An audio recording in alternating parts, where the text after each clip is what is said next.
and development, and we stand willing to work and cooperate with every nation that is in favor of peace and development. And we have to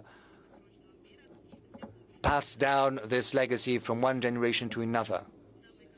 Ladies, gentlemen, friends, China and Russia are permanent members of the United Nations Security Council. They're also leading emerging markets of the world, and as such, we have been long-standing friends. Our friendship has been enshrined. We are also reliable partners, supporting one another. Last month, at the invitation of President Putin, President Xi Jinping paid a state visit to Russia, attending the celebrations of the 80th anniversary of the victory in the Great Patriotic War. The heads of two states agreed to keep reinforcing strategic cooperation and interaction, speaking in favor of preserving the legacy of the Second World War, as well as the principle of international justice.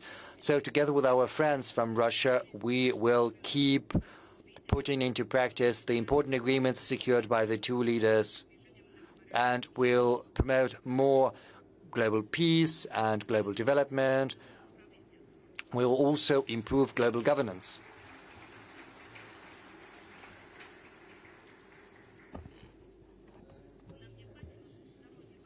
We need to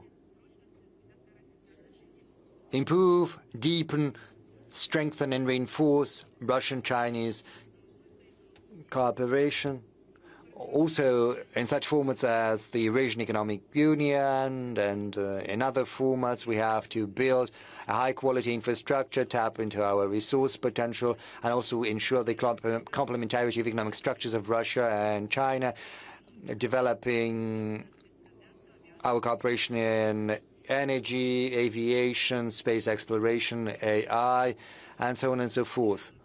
We also have to improve the material basis for our comprehensive strategic cooperation and interaction for the benefit of both our nations. We also have to keep coordinating our efforts in international platforms, including the UN, promote the SCO and BRICS. And we also have to improve the participation of the Global South in global governance in the interests of a multipolar, more just and more prosperous world. Ladies and gentlemen, friends, currently China is comprehensively, remotely building a strong state through modernization this year.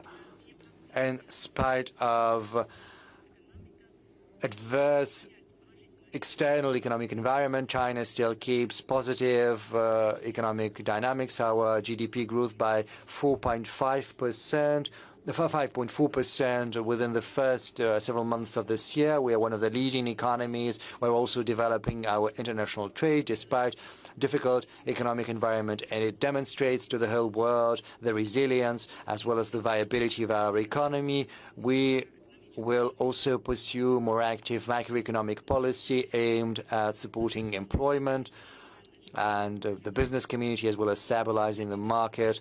Anticipations will also promote predictable, high-quality development in response to uncertain and highly volatile external environment. Will also help revive the Chinese economy. Whatever happens outside, China's doors will only open further. We steadily promote openness, in particular through institutionalizing it, to make sure we have a better business environment based on the best principles. We will be happy to have everyone in China, and we stand ready to share with you the opportunities for the modernization and development of China.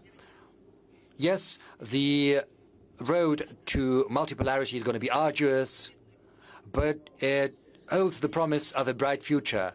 I call everyone to be guided by universal human values, opening together the prospects of a multipolar world together. Thank you.